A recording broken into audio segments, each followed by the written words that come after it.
Welcome to Synapse Philosophy Group. We are on Stevenson's text, principle number 29, page 295, and article 363.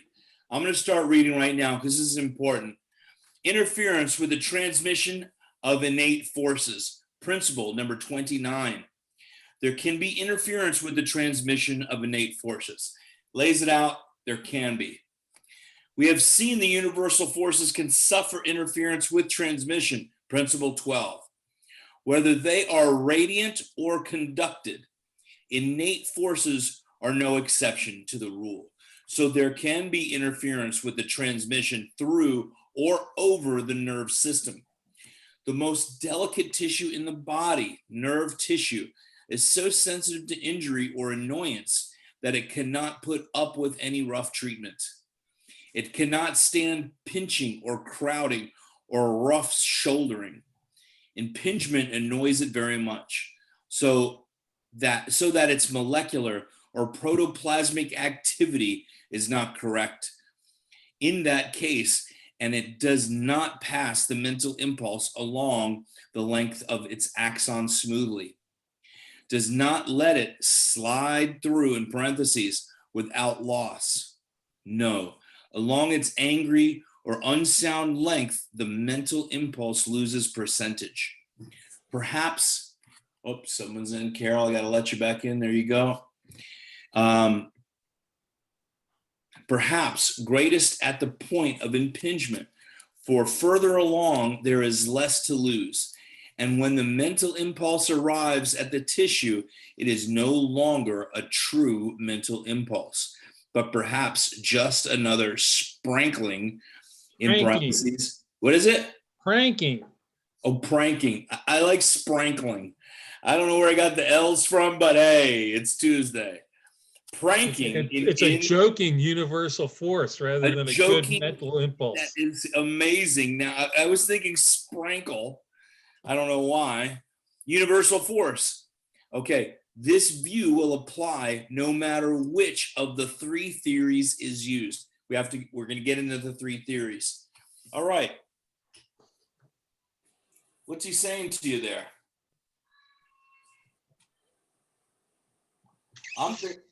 Really, he's saying you can mess with the universal forces. They're not invincible because it allows and didn't we learn forces, the destructive forces, to be what they are, being destructive. The universal. No, it's saying that I think you twisted something around there a little bit. I think, Haig, because we know that universal forces can be changed by innate and adapted by innate to from the destructive carrying in unsolicited forces that they are initially. But what he's saying here is that potentially mental impulses, once they've been impinged and not being allowed to transmit properly, are analogous to, as he says, pranking universal forces appropriate for Halloween. That it pranks, it causes something to happen that's not intended to happen, or it screws things up. What is the screwer of upper? I mean, well, that's the interference. That's what it talks about. The three theories is about how they can be interfered with. So just perhaps another prank of universal force. So I see it as perhaps greatest at the point of impingement, arrives at the tissue and is no longer a true mental impulse, but perhaps just another pranking universal force. So which is the destructive. Right. And so if, it's not, the way I see it is innate's keeping everything in integrity. And then there is a glitch. We have an aberrant function because we're not getting a true mental impulse of what innate intends. And then universal forces, we have the ability, things begin to deteriorate because it's not able to be held in integrity at its greatest amount because of that aberrant force. And What do you guys think? it's most susceptible at the neural foramina, some millimeters of mercury pressure, whereas more peripherally, it can take more pressure before it affects it. Yep. You want to get into the three theories? You guys ready for that? Or do you want to expound on this a little bit more? There are as many theories about interference with transmission as there are about transmission itself. Let us pursue the subject using the three theories which were offered in explanation of transmission. If a nerve is made abnormal in any part, as by impingement, in parentheses, there cannot be normal function of that nerve cell, which is a living organism in itself, right? That's what it says. It's a living organism. The mental impulse is robbed of some of its value, and henceforth is, in parentheses, partially or wholly, end parentheses, not a perfectly assembled unit of energies as innate scented, but a somewhat disassembled unit. I'm saying that slowly, okay? Somewhat disassembled unit. It no longer passes through the nerve quietly, but jangles all the way. Ha ha ha. It's not entirely harmless. Let me get to the next page. It's not entirely harmless. The nerve and the nerve cell is not vibrating normally as it should, as any cell should, when normally functioning. When the pseudo-mental impulse arrives, and then I think that's a big word, saying a pseudo-mental impulse, arrives at the tissue cell, it is not the perfectly assembled unit that innate, there's Monty, that innate started out on the journey to the cell. It has a proportion of quality which is nothing less than mere unadapted universal force, unable to balance properly the universal forces already in the tissue cell. It's a mouthful, but that's where I think, we're talking about the universal force. The adaptive forces of innate are not as it originally intended. And the innate forces are able to become. Can you read that last sentence one more time? You skipped a beat on that there, I think. It has a portion of quality, which is nothing less than mere unadapted universal forces. Let's talk about the universal forces in just a minute. Unable to balance properly the universal forces already in the tissue, principle 1 and 14, okay? If anybody wants to go back and get 1 and 14, and Monty, if you don't have this book, I have it on PDF. I could send it to you if you send me your email, okay? He has it. Oh, he's got it good. Yeah, we're on page 296, Monty. Yeah. Now, is it a pseudo mental impulse? That's what it's still a. That's after the interference. It's no longer a mental impulse. It's a pseudo mental impulse. It's been changed. It's no longer proper. It's Right. now less. It's now less than. It's not adapting. It's not able to cause the adaptation that was originally intended, and so it's become nothing more than a universal, similar to a universal force. Maybe not all the way back to nothingness. And totally destructive, but not a complete appropriate adaptive force as originally intended by innate. Static in the frequency. Static in the frequency in the transmission. It is a vibration in the tone of a C instead of an A.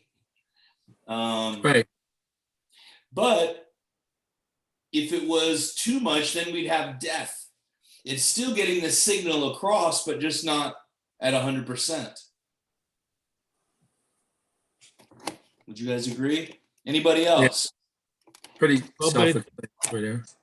But it says in proportion of the quality, which is nothing less than a mere unadapted universal forces, unable to balance properly the universal force already in the tissue cell. So it's no longer able to appropriately change the invasive forces that are happening at the end point, wherever the intention of the original mental force was intended. It can no longer deal with that appropriately and is unable to balance properly the universal forces. It doesn't say that it can't balance them, but it can't bring them back into proper alignment as originally intended at that point, because there's been interference somewhere along the line.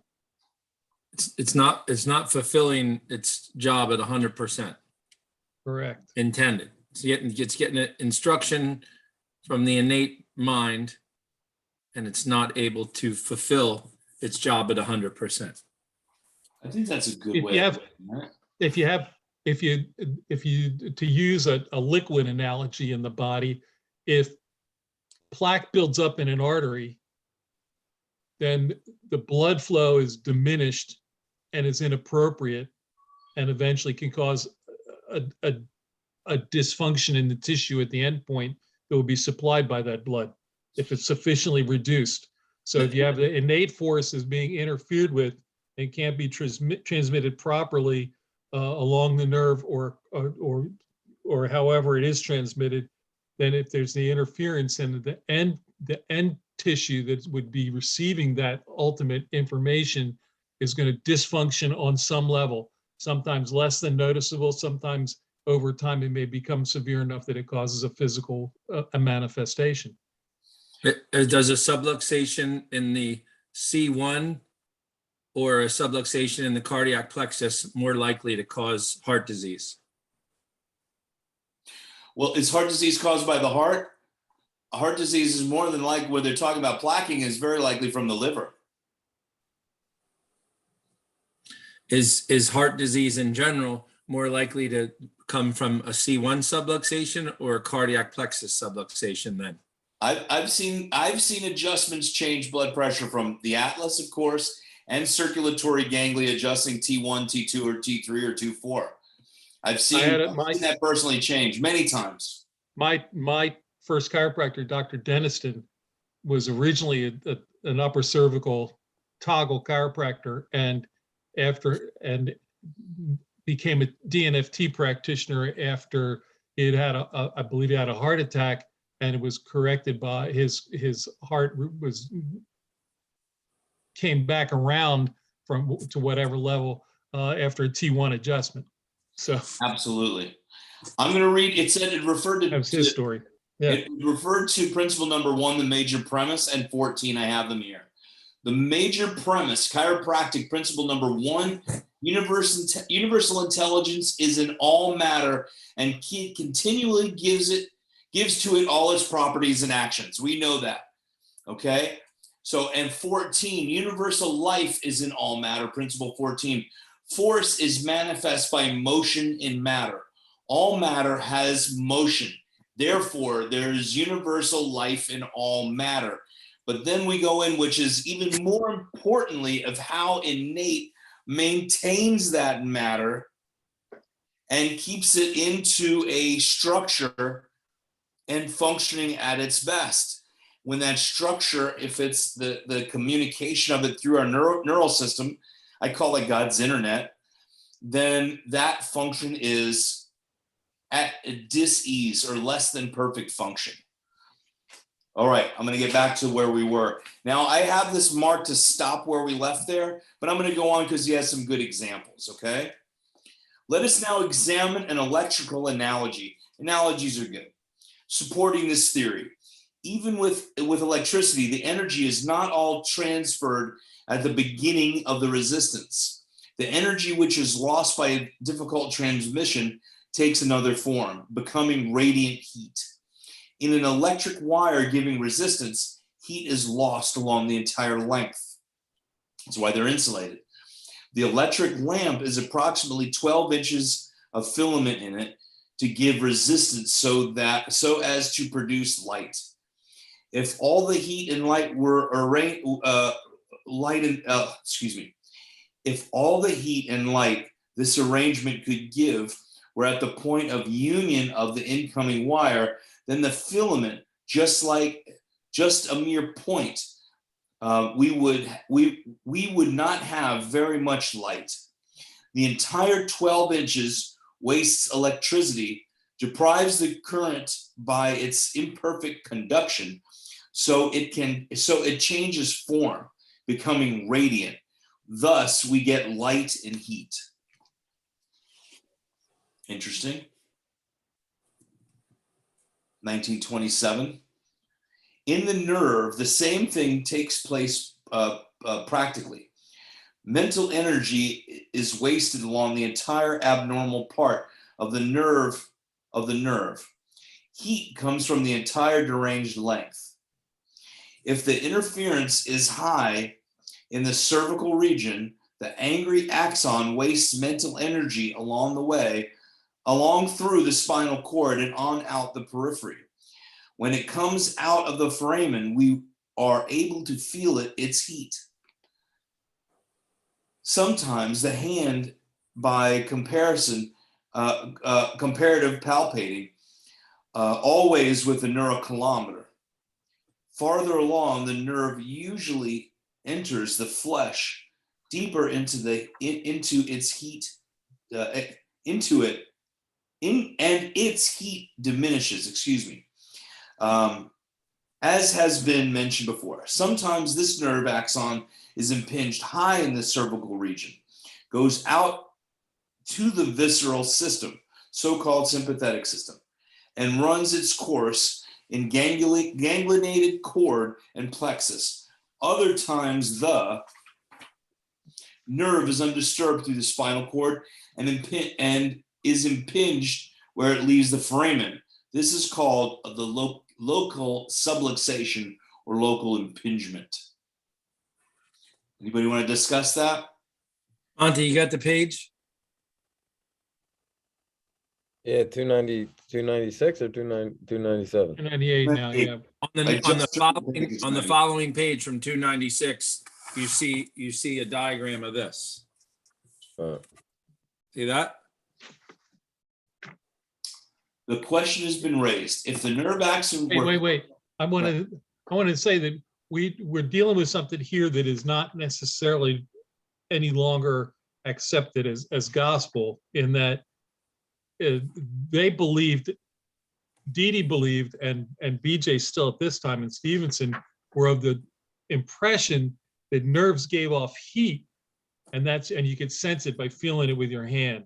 And I think that we now understand that the nerves are not giving off heat. It's some other form of inflammation or constriction that causes one side to be colder if it's a sympathetic response and going on. And that's why we feel a heat differential at areas of interference rather than the nerves are generating the heat. It's more heat and more work. If that's holding that subluxation, right? There's more work going on there. You generate heat. Yes, that's why I have this.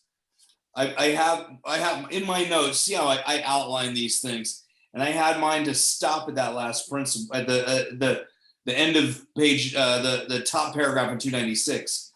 Well, so, the analogy for the electrical analogy is good. There's interference and a resistance changes the function of what's being transmitted, and so we have an analogous change in the nerve system where the nerve impulse, the motor, the force, mental force that's being transmitted is maybe transformed in some way, and that's the analogy there.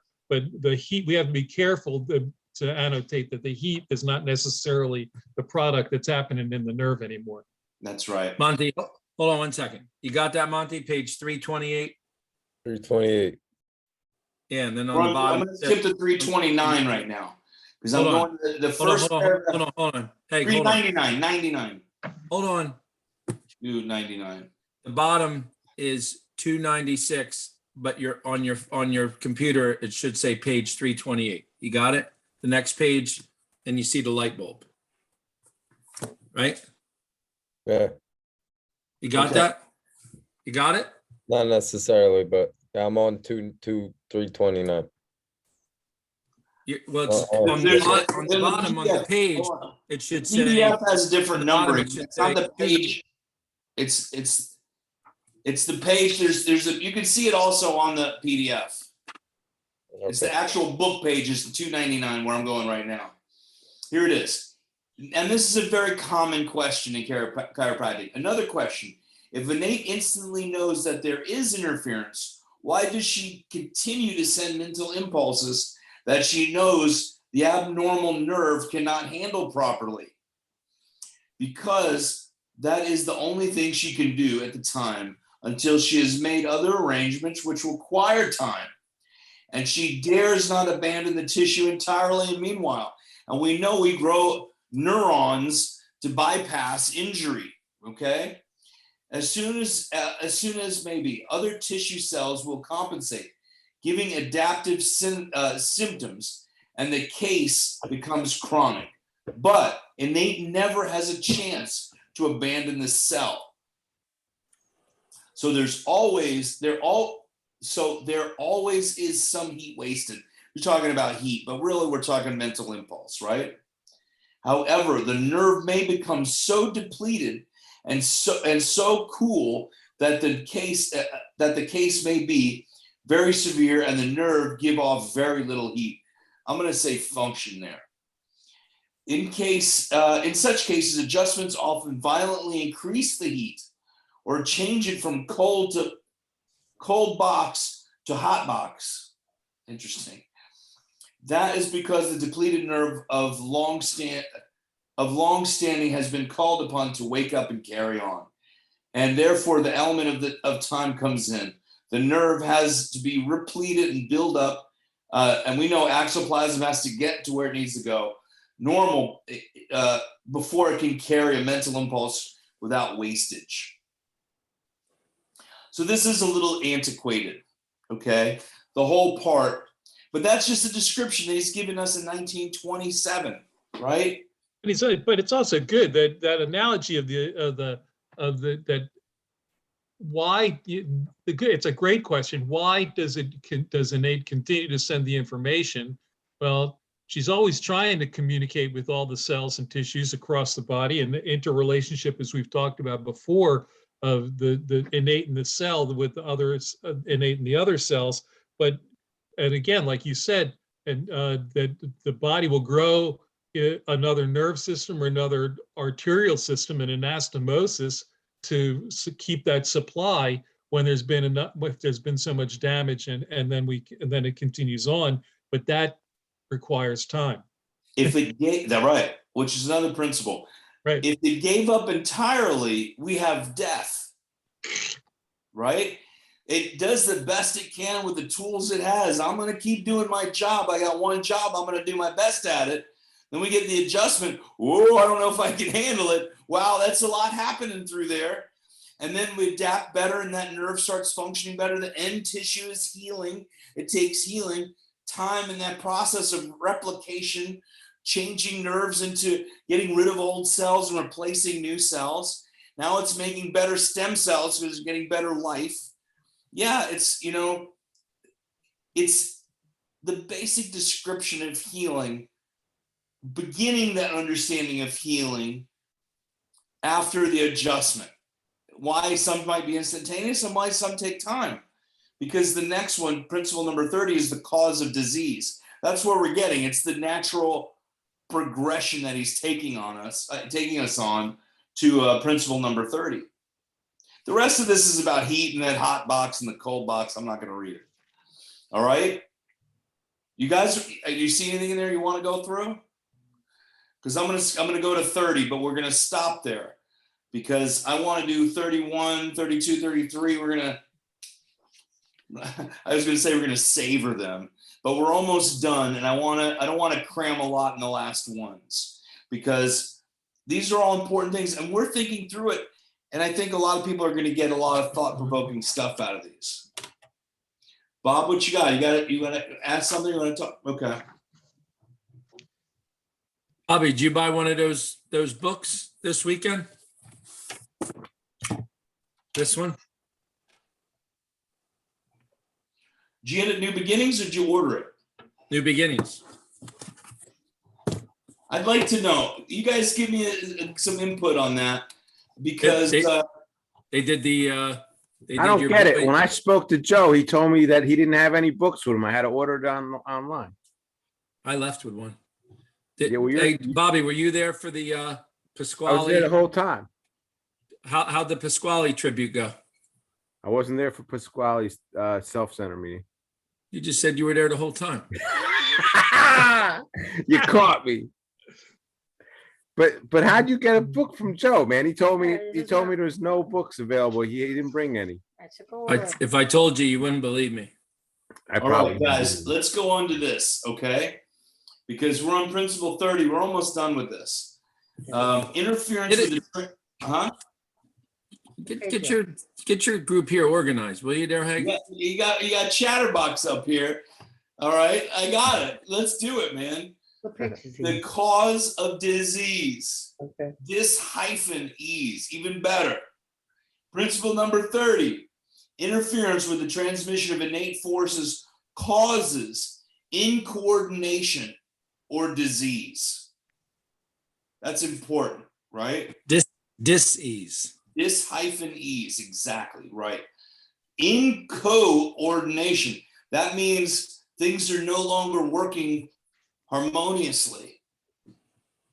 Interference with transmission prevents innate from adapting things universal. Adapting things universal for use in the body and from coordinating the actions of the tissue cells for the mutual benefit of all cells. I'm going to read that again. That was a mouthful. Interference with transmission prevents innate from adapting things universal for use in the body and for coordinating the actions of the tissue cells for the mutual benefit of all cells. Want me to read, kid? Yeah. Okay. Interference with the transmission prevents innate from adapting things universal for the use in the body and from coordinating the actions of the tissue cells for the mutual benefit of all cells. According to the universal forces, wear or injure the tissue cells or cause them to act inharmoniously and thus injure other cells as well. When a cell is injured, worn down, or out of condition, it is not at ease. Mental force must reach organized matter to make it vibrate properly. That is life. Matter may be vibrating, but if not vibrating adaptively, it is not living. Mental forces kept from matter cause it to revert to its element state. There is something in a living man that at the moment after death is not in the dead. I'd like somebody else to pause there for a second. Somebody else to read that last line there. Now, That, the one you just read? Yeah. All right. There is something in the living man that at a moment after death is not in the dead. Oh, that's right. Okay, got it. Okay. The absence of mental force in the body is called death. The partial absence of mental force in the body is paralysis. okay. Amazing. And I It's amazing. It's amazing that concept there. When you take the time to tell the patients to come in and you basically say the three things that are on the back of Bob Satili's card that Ryan Dobbs talked about.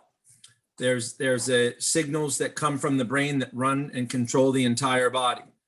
Those signals can be interfered with a bony misalignment. When the chiropractor comes in and realigns those bones, those signals that run the body can be reestablished to the body. And that's how they build their lay lectures. And when you explain that to them, I mean, that one line right there that Alan just read, that's it. There's something in the living man that the moment after death is not in the dead. And that's what runs the body.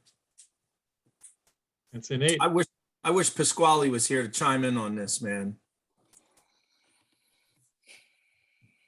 What do you think he would say, Haig? Well, you know, he would make it as simple as possible. And a lot of this is, you know, he's making it verbose. Who is his friends when he talked about his friends? Who is he referring to? Spiritual friends. You know, what this is really, he's talking about the cause of dis-ease, malfunction. And when life force is inhibited, there is less function, inability to repair. It goes back to the previous one. And, you know, we're looking at how a mental impulse is transmitted. First thing what Didi would do is say it's not a mental impulse, it's a vital force. That's where they had their argument for a while. But, you know, according to the universal forces wear or injure the cell tissue or cause them to act inharmoniously and thus injure other cells as well. So really it's talking about the dying of a tissue, right? If one it's the bad apple in the barrel. If one bad apple ruins the barrel.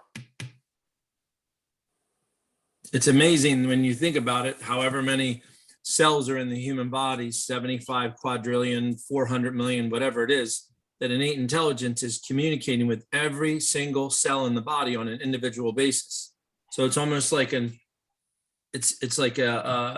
almost like a professor or a teacher's instruction going to a class of, you know, X amount of people in certain given section, and like kind of dimming like a light when you have a subluxation or you have interference in a certain area, that part of the body is slightly dimmed, you know, so to speak. You know, it's amazing when you think about it. And it's like, all we have to do is take our time and just let our people dip into what we're learning here today. Just 1% get a taste of what we're getting here today. Get a taste of it. You know, where does innate begin and that cell begin? Or are they all one? Innate is all of that, holding it together. When innate is gone, where this says you have death, there is nothing to hold it together. And then that energy changes. The differences from even disease to death, there's still innate holding things together. The difference when death comes, there is no more of that spirit, the animator, which is also the creator. I think when the spirit or innate intelligence can no longer adapt to the flesh, it leaves the building.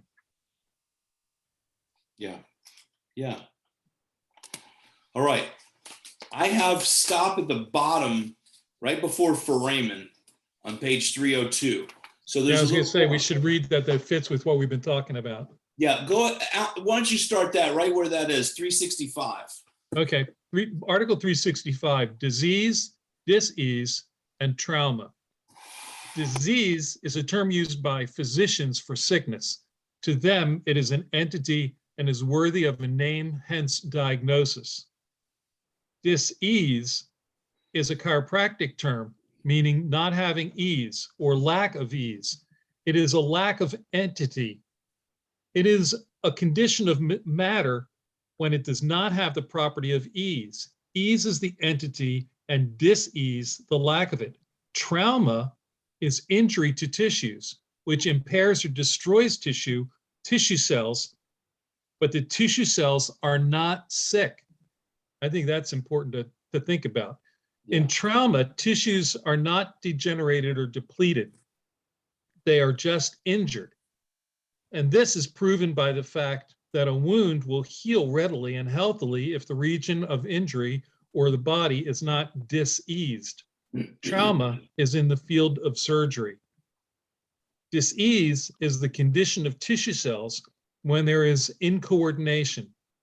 It is the result of coordination when the tissue cells do not do their duties coordinately. The tissue cells that fail to function are always where symptoms of trouble are. For example, GAST and tympanitis are the liver is not functioning Gas and tympanides when the liver is not functioning coordinatedly. When there is an incoordination, tissue cells are sick, not clean as they are in trauma. When there is coordination, there is a good supply of things to make a tissue cell healthy. If it is healthy, it is sound. If the tissue cells are not coordinating, some tissue cells will be made unsound, insane, in parentheses. Therefore, they are sick and not at ease. Many terms visualize dis-ease, incoordination, paralysis, and physical insanity are used almost synonymously. There's a Wait, lot of deep Fred, stuff. What's the Fred Bard. definition of entity? An entity, a thing with distinct and independent existence. I just had to look up why I used entity.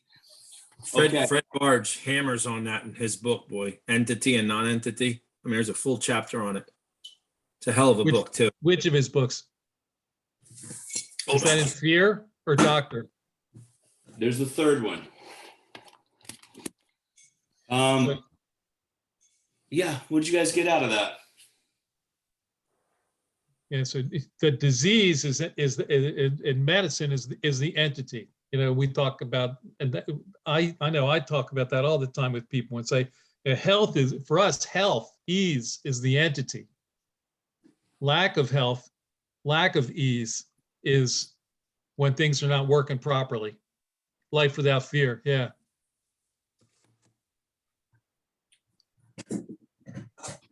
Tissues. Robert.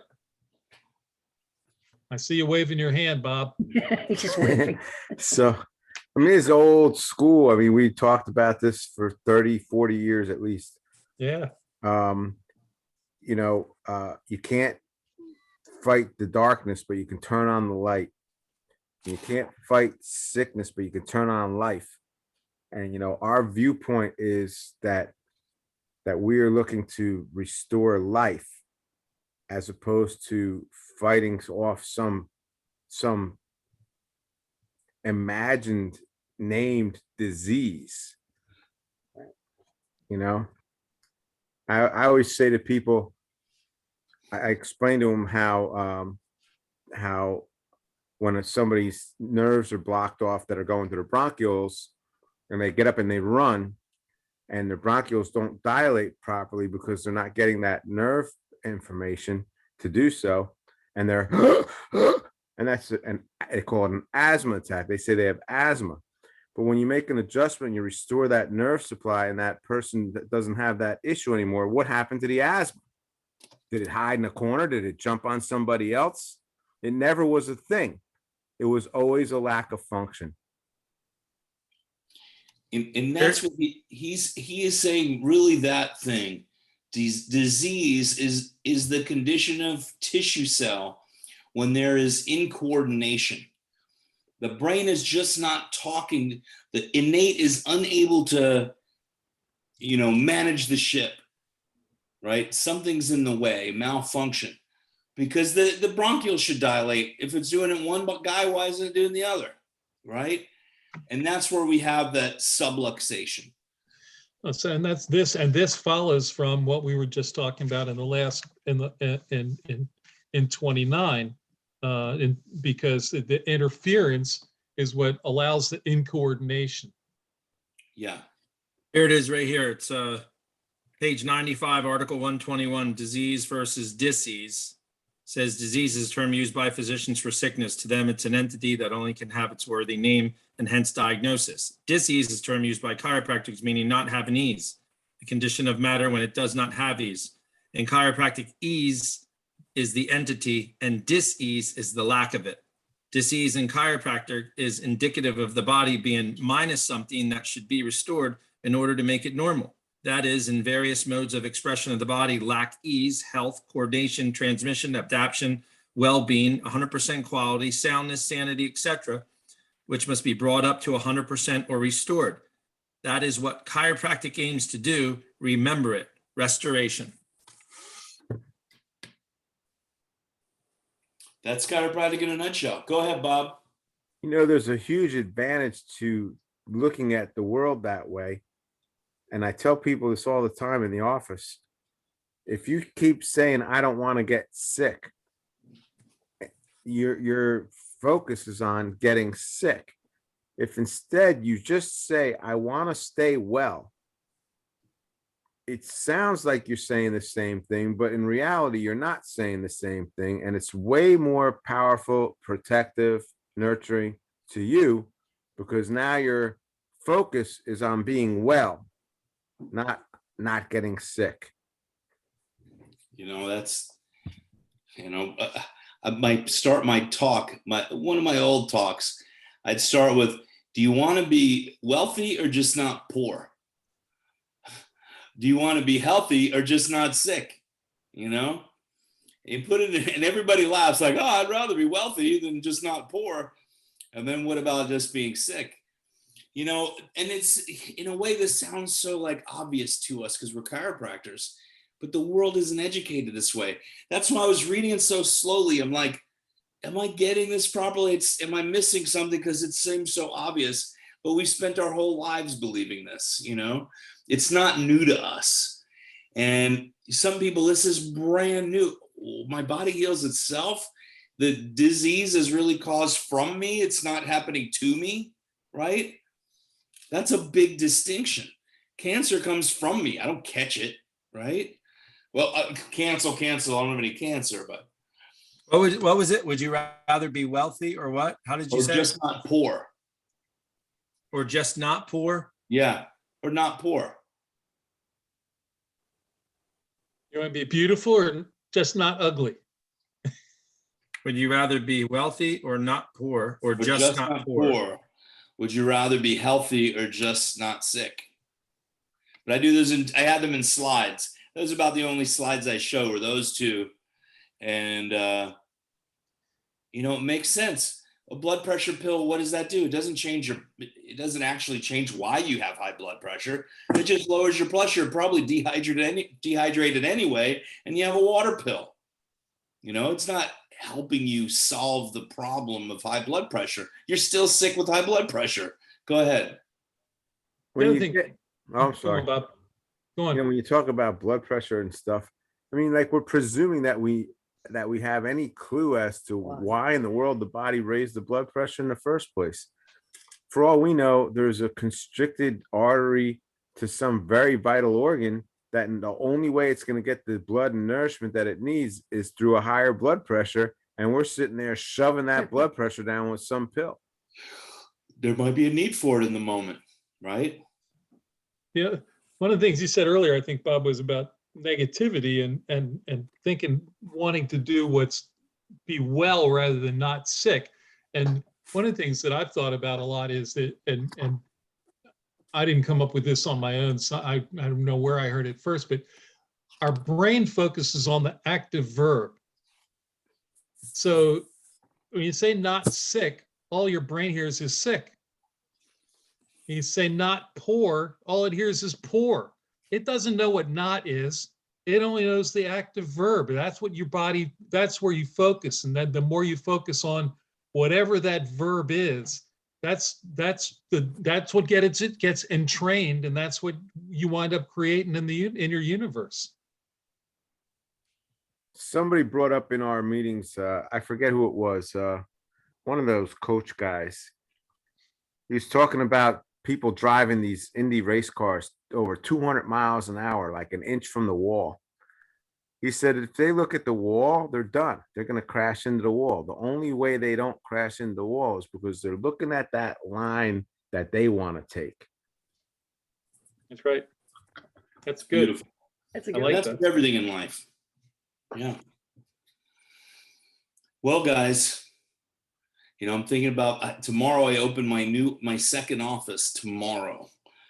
In Congratulations. a month. Thank you. In 1 month, we signed the lease at the beginning of October, very end of September, and in a month we're ready to open. Wow. It's not all refined yet, but I'm ready to jam. So tomorrow's a big service day for me. I'm excited. You going to Sarasota there, Kemosabe, in January? Oh yeah. Florida's so easy. I'm only 3 hours away from there, from Sarasota. Steve, you going to go to Sarasota?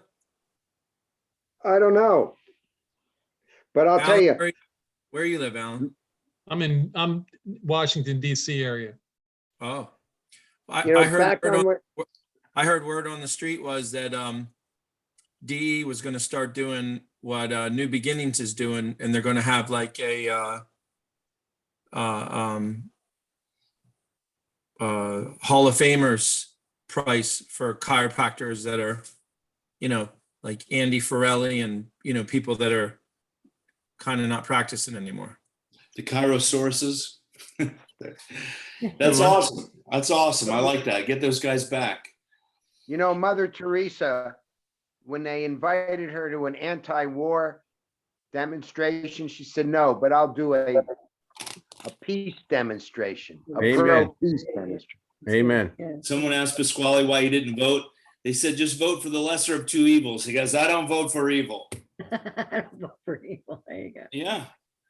So, hey guys and girls, this was absolutely cool. We got a lot out of here. Some of this I'm going to go back and reread because You better. there's a lot going on here. The Yeah, we next saw- one is subluxation is the physical representative of the cause of disease. That's principle number 31. Okay. Page 308. It's where we're going to pick up next week. All right. Hey, hey, I got one picture for you, buddy. Yeah. 308. I'm going to read it. I have my own definitive guide to the Green Book. So, but I would like to see what somebody else's opinions are. I'm going to say this. You're going to look at that book when you finally get it. And I'll bet you my $8 to your 5 cents. There's going to be at least 30 pictures in there that you've never, ever seen. Oh, good. Interesting. Awesome. I like that. I like it. hey, Ever. hey. If Go you ever ahead. have any pearls of wisdom for me, Go ahead. Sorry. Go ahead, Bob. if you ever have any pearls of wisdom for me, how to start bringing other chiropractors into your practice, I really would appreciate it because for some reason I just don't seem to have the knack for that. Well, first we're going to cancel those last words you just said. Yeah, Okay. you said You're Bring creating them a in. knack for it, and you're very attractive to new chiropractors to That's come right. in your office. Yeah, Okay. So you're I'm just ready to making see more all attractive. the chiropractors that want to come and see me. Oh, bring them in. You have Yeah, you have stop students that arguing want with to your work. wife in the Where are you in office. Bricktown? Where are you? Yeah, like Point near Pleasant. Bricktown Point. Yeah, Point. Yeah, Yeah. you can Right have off of Route chiropractors flooding in there, and we're just going to change that vocabulary, just That's like right. you said, That's into the right. same thing. I'll Yeah. talk to you later about it, though, for sure. Okay. All right, cool. Okay. He's All right. I gotta love you guys. go to bed. Awesome night. See you later. See you next week. Monty, I'm Good glad luck. you joined in. Everybody else too. God bless you. I love you, and See you next week. see you next week. Okay.